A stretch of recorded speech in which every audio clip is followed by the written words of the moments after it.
नमस्कार दोस्तों, आप सभी का स्वागत है हमारे YouTube channel BCS basic physics में। और आज के इस वीडियो में हम कक्षा 12 का टॉपिक लेकर चल रहे हैं विद्युत दर्शी, इलेक्ट्रोस्कोप।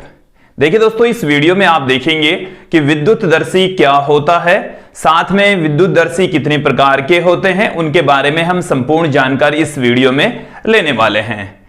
साथ में दोस्तों हम आपको बताएंगे कि चालकता के आधार पर पदार्थों को हम कितने भागों में विभाजित कर सकते हैं और उन सभी को परिभाषित भी इस वीडियो में करने वाले हैं। सबसे पहले हम अध्ययन करते हैं विद्युत दर्शी। विद्युत दर्शी होता क्या है?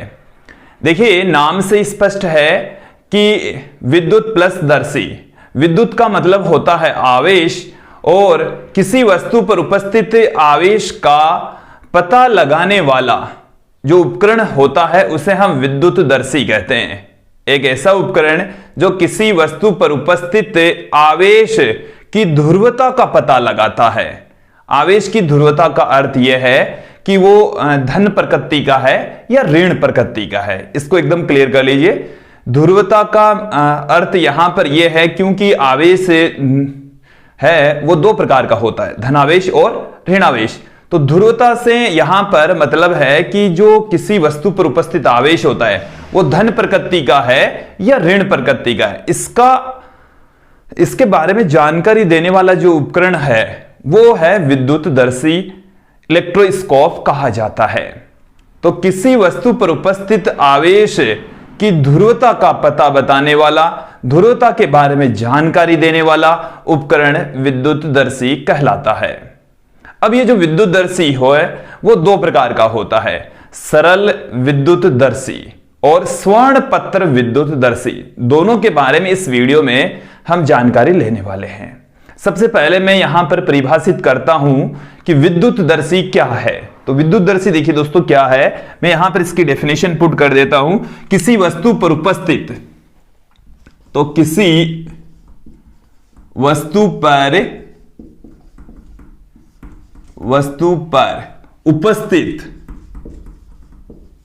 किसी वस्तु पर उपस्थित आवेश की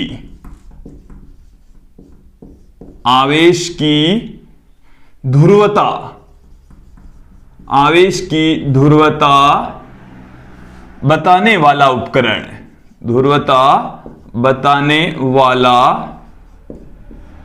उपकरण विद्युत दर्शी कहलाता है, इलेक्ट्रोस्कोप कहलाता है।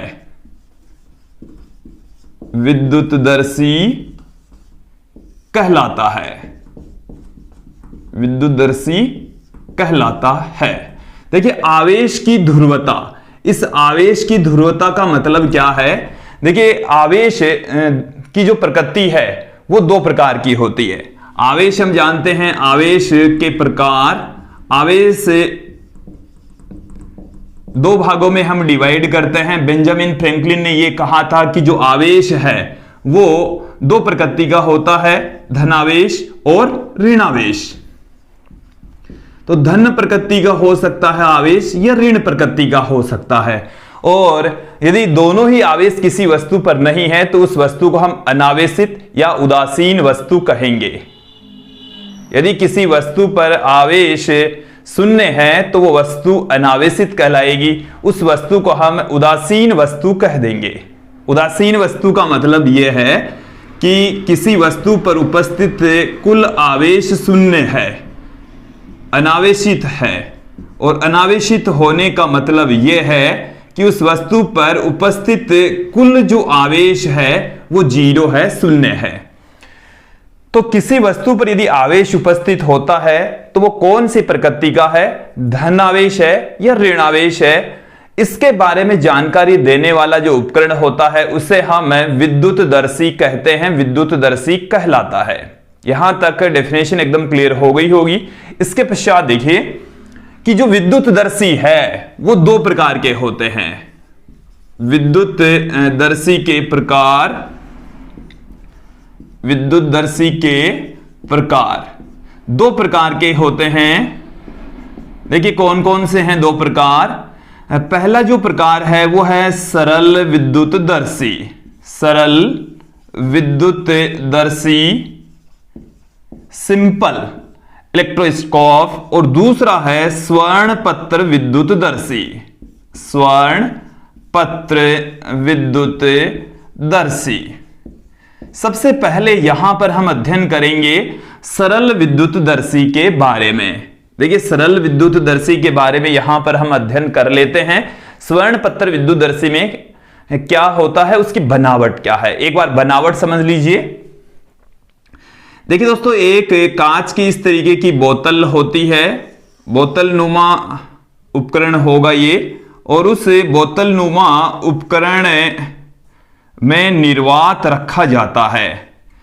इस बोतल के मध्य भाग में एक धात्विक छड़ लगी होती है। इस तरीके से एक धातु की रोड इसमें लगी होगी और यहां पर एक घुंडी लगी होती है। ये एक एक करके इस उपकरण के सभी भागों के बारे में जानकारी लेते हैं।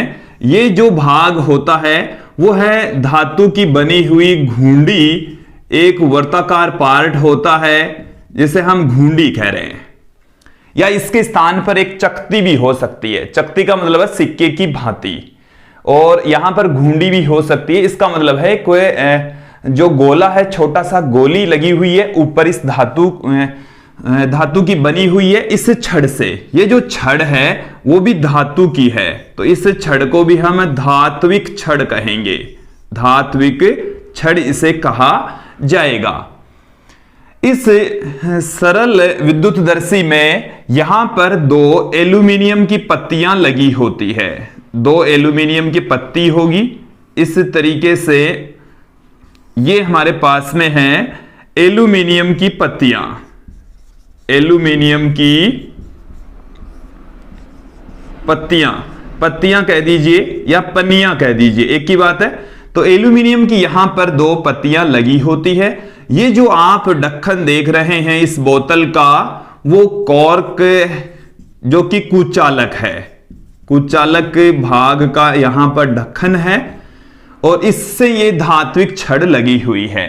और इस बोतल के अंदर निर्वात है, इसमें वायु भी उपस्थित नहीं है। निर्वात का मतलब है जहां पर वायु भी नहीं हो। निर प्लस वात, वात का मतलब है वायु, जहां वायु भी नहीं हो। तो वायु भी जहां पर नहीं होती है उसे हम कहते हैं निर्वात। और इस बोतल में स्वर्णपत्र विद्युतदर्शी के अंदर निर्वात होता है। देखिए ये तो है हमारे पास में सरल विद्युतदर्शी की बनावट। इस तरीके का सरल विद्युतदर्शी होता है। अब यहां पर आप देखेंगे कि कैसे काम करता है। ये किसी वस्तु पर उपस्थित आवेश की ध्रुवता का कैसे पता लगाता है। ध्रुवता का मतलब है कि किसी वस्तु पर आवेश धनावेश है या ऋणावेश है, इसका पता इस उपकरण के जरिए कैसे लगाया जाता है। देखिए दोस्तों, इस उपकरण को पहले से ही इस घुंडी के द्वारा इस छड़ पर आवेश दे दिया जाता है। जैसे हम यहां पर कंसीडर कर लें कि इस छड़ के ऊपर धनावेश है।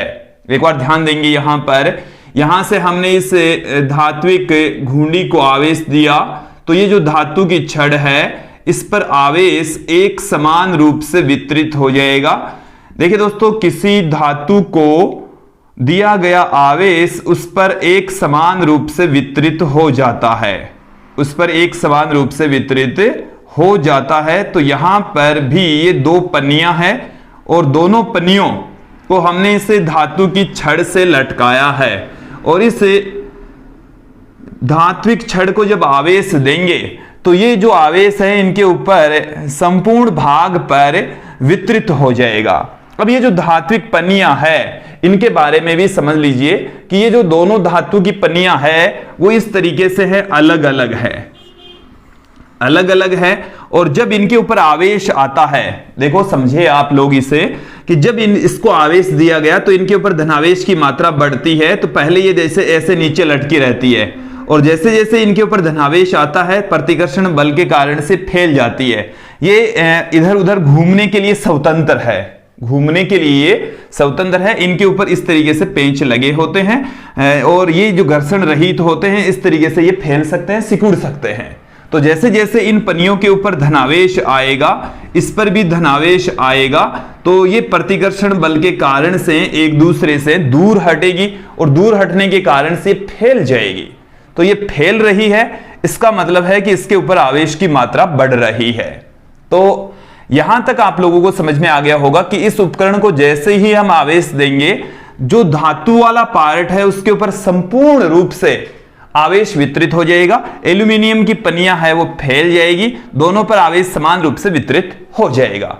और ये मान लेते हैं कि ये इतने फैले हुए स्थिति में आ जाती है दोनों पत्तियां, दोनों पनियां।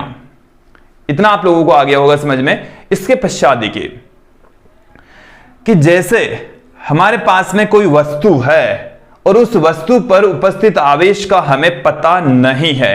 एक वस्तु है और उस वस्तु पर कौन सी प्रकृति का आवेश है इसका पता नहीं है। इसका पता लगाने के लिए हम उस वस्तु को इस घुंडी के संपर्क में लाते हैं। अज्ञात आवेश वाली छड़, ये हमारे पास में अज्ञात आवेश वाली वस्तु है, अज्ञात आवेश वाली वस्तु। और इस अज्ञात आवेश वाली वस्तु को जैसे इसके संपर्क में लाएंगे तो देखिए यहां पर दो स्थितियां बनेगी।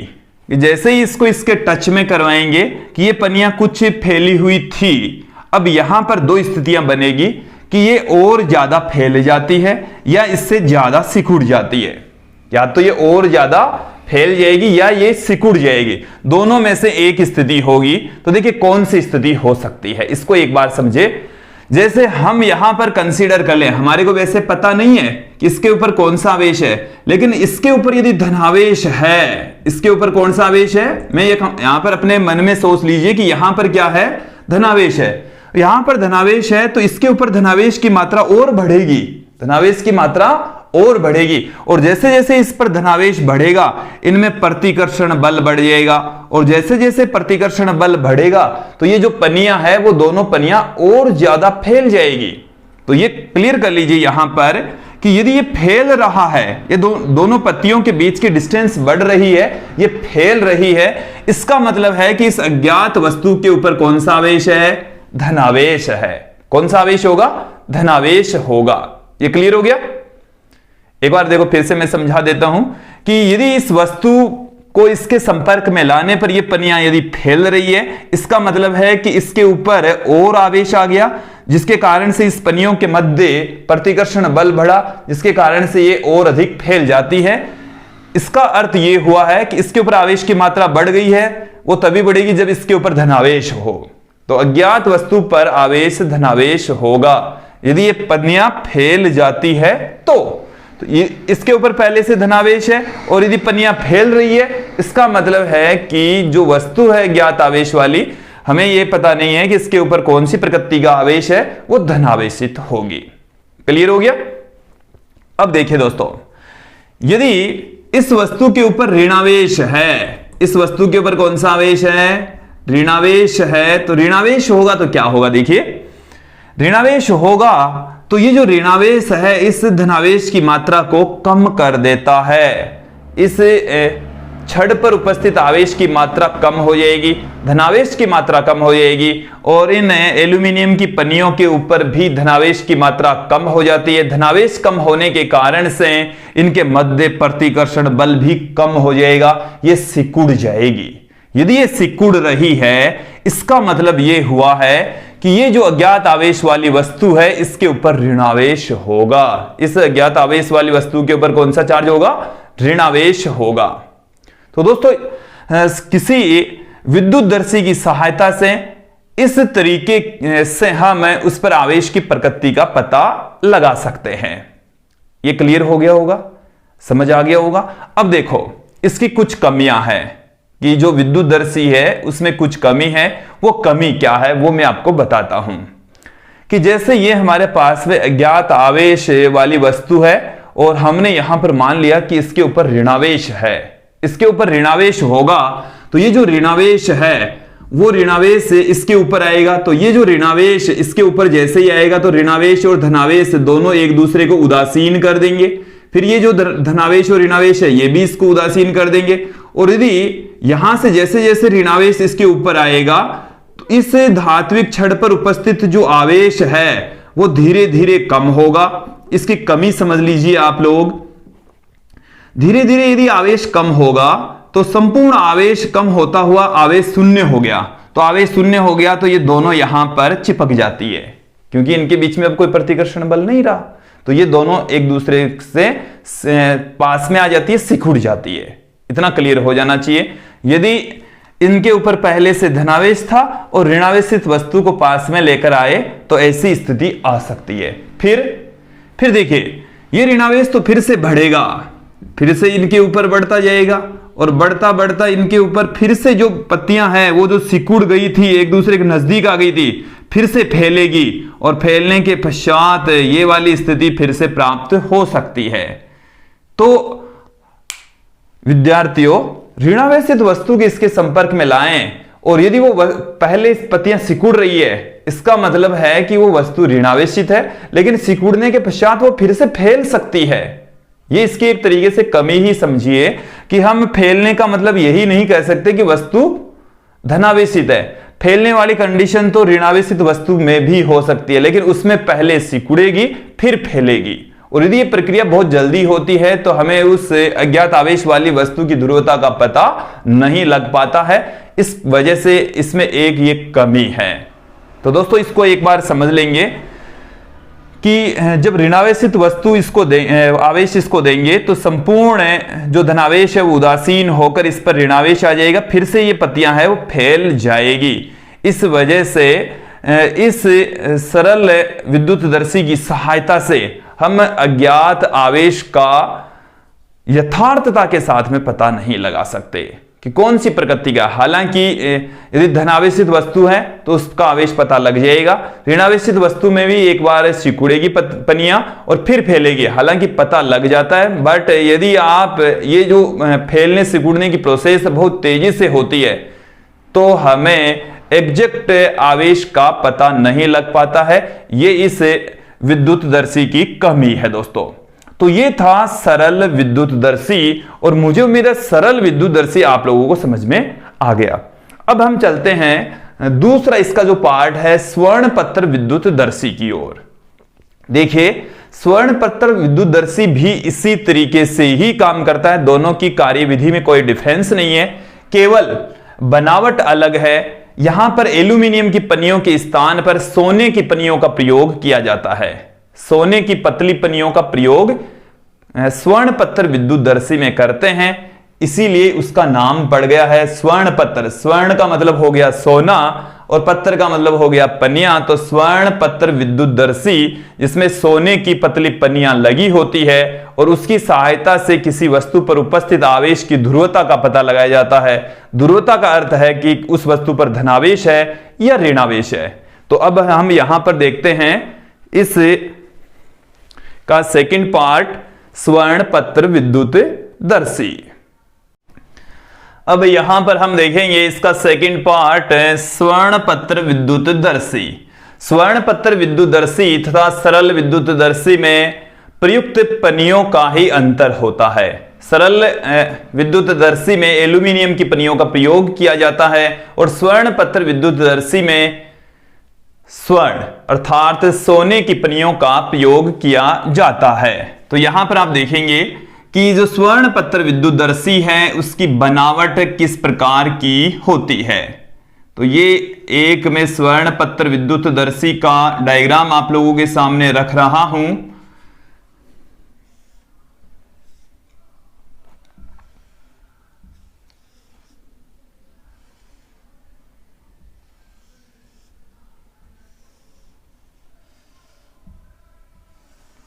देखिए दोस्तों, एक यहां पर इस प्रकार का एक कांच का बॉक्स होता है। ये एक कांच का बॉक्स है,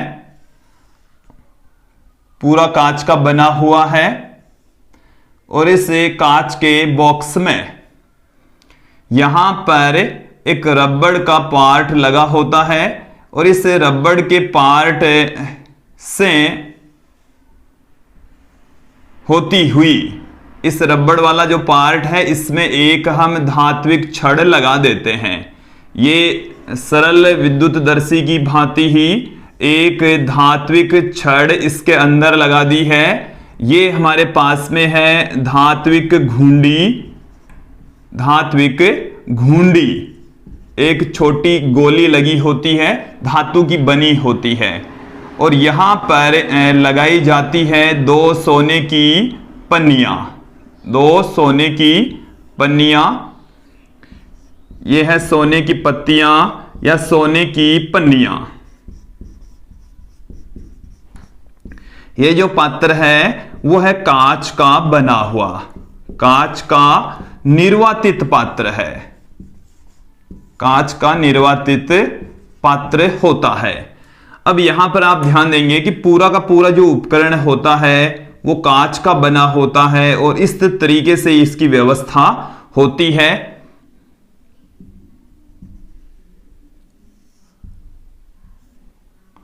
आप इसको समझ सकते हैं इस तरीके से। अब यहां पर आप ध्यान देंगे कि सरल विद्युतदर्शी तथा स्वर्ण पत्र विद्युतदर्शी में ज्यादा डिफरेंस नहीं है, इसकी बनावट का ही अंतर है। ये जो बॉक्स है इसमें घनाभाकार लिया है, उसमें एक बोतल नुमा पात्र लिया गया था। सरल विद्युतदर्शी में भी एक धात्विक छड़ और उस पर घुंडी लगी थी, इसमें भी एक धात्विक छड़ है और उस पर घुंडी भी लगी है, और एल्यूमिनियम की पत्तियों के स्थान पर सोने की पन्नियों का प्रयोग किया जाता है। ये जो छड़ है वो एक यहां पर ये कुचालक रबर यहां पर लगा होता है ताकि जो आवेश है वो इस धात्विक छड़ से इस पात्र पर ना आए, इसलिए ये कुचालक रबर लगा होता है। कुचालक से आवेश इसमें नहीं आएगा। देखिए चालक में से आवेश चला जाएगा जबकि कुचालक में से आवेश प्रवाहित नहीं होगा। अभी हम चालकता के आधार पर आपको बताएंगे कि पदार्थ कितनी प्रकार के होते हैं।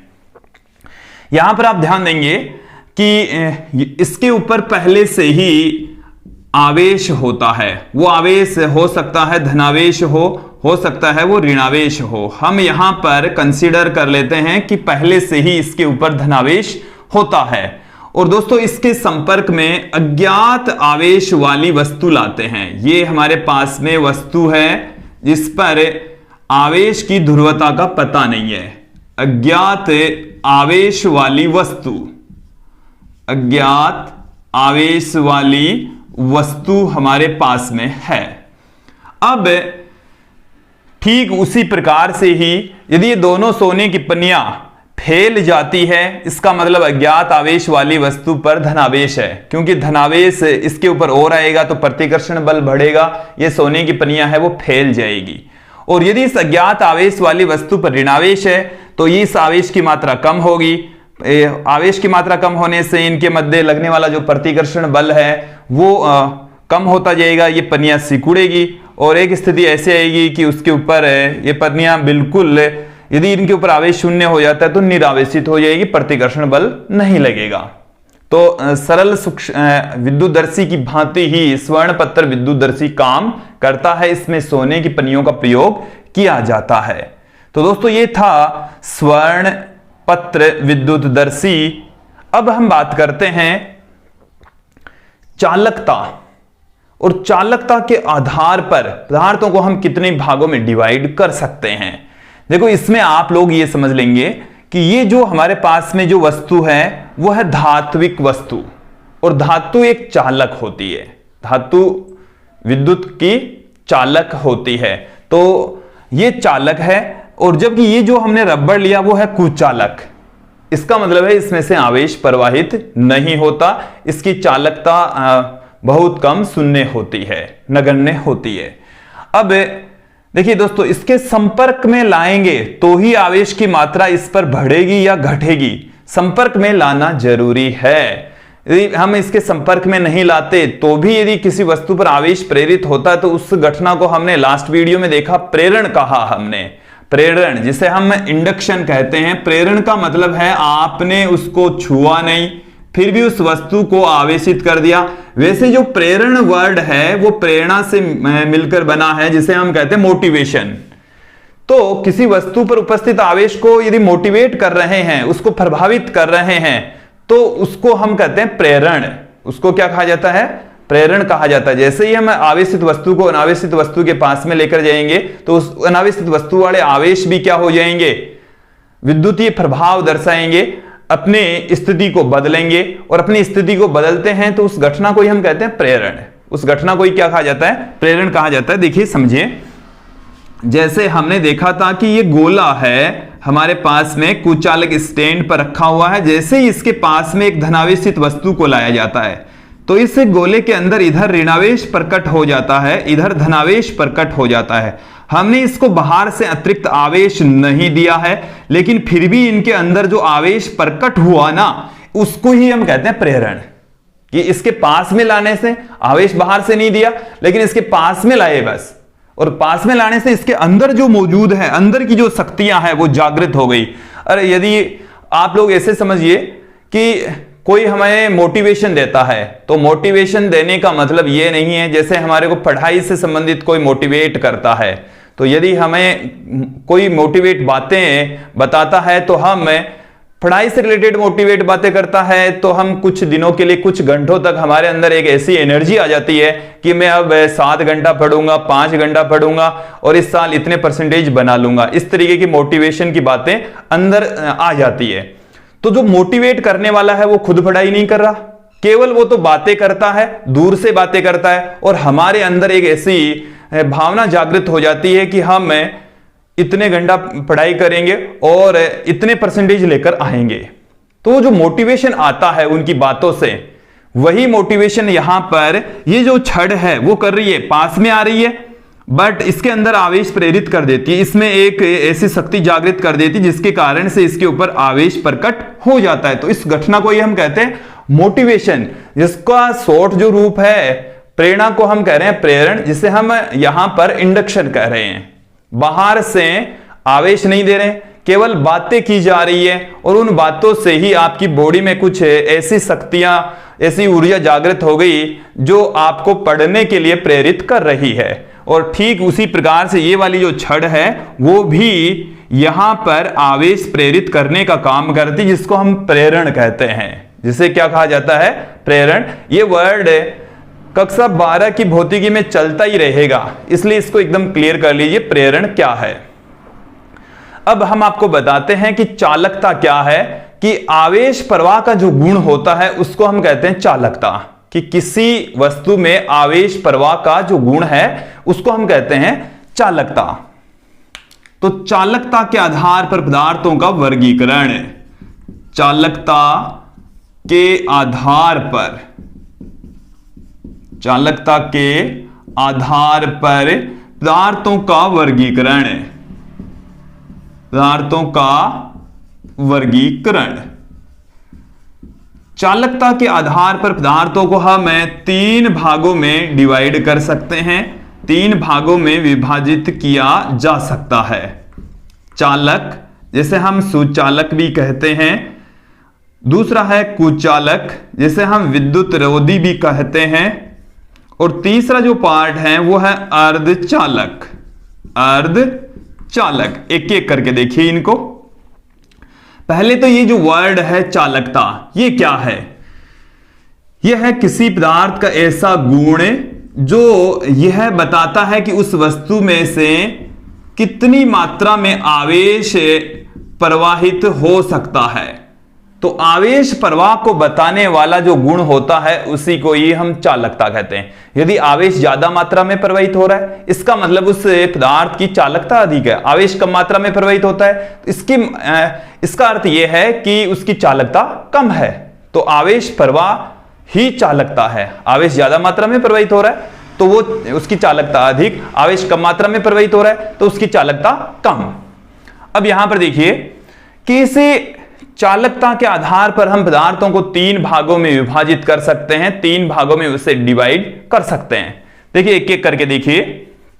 सबसे पहले तो हम बात करते हैं चालक, जिसे हम कंडक्टर कहते हैं।